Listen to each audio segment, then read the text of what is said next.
settle into good health, but stop running around this way and that way. We had some neighbors down the road. We primarily lived, my disciples and I lived in an abandoned church building of stone. And then we lived upon lands when we were cast away from that. And we had some neighbors in a wealthy kingdom of my father's who raised chickens. And when the stewards of the land would cut off the heads of the chicken, they would dance around and still manage their joy as if they'd had no pain at all, right?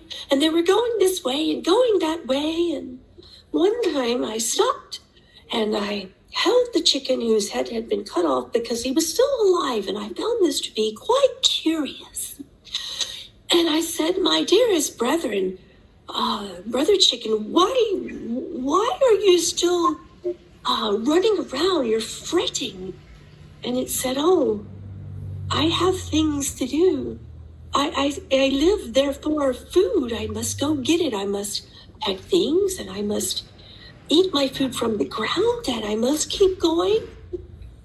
But the chicken didn't even know it was dying. The chicken wasn't afraid of death. But the chicken was still fretting about as if it needed to peck around for food. And it was just crazy to the matter of mind, to my intellect.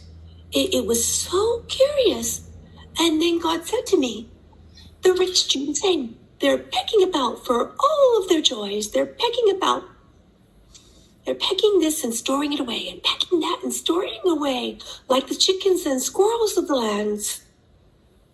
And it really, truly made sense to my mind in that moment that was the truest insanity.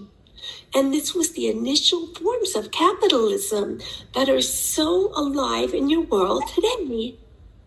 I wanted nothing to do with it. Yet you want all of that, but you want God too. And then you want to be the consultant of God. And then you peck about with your frets and your worries. Don't be the consultant of God.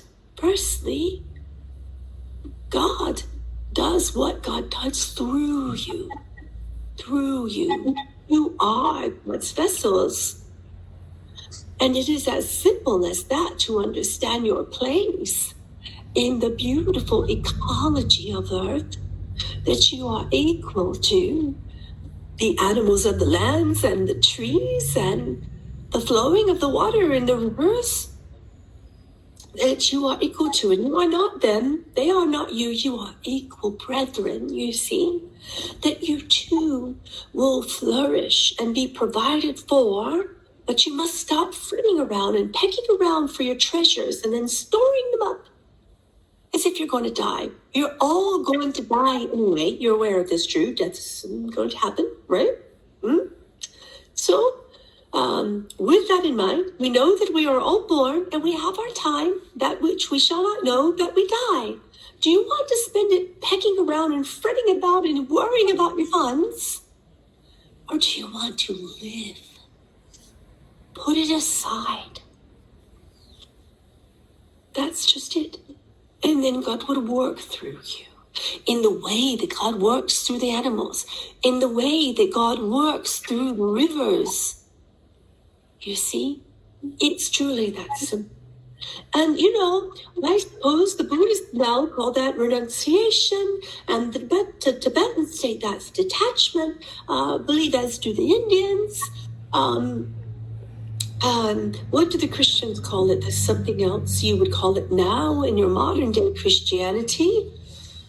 But you don't need to renunciate anything. You just need to know where your priorities are.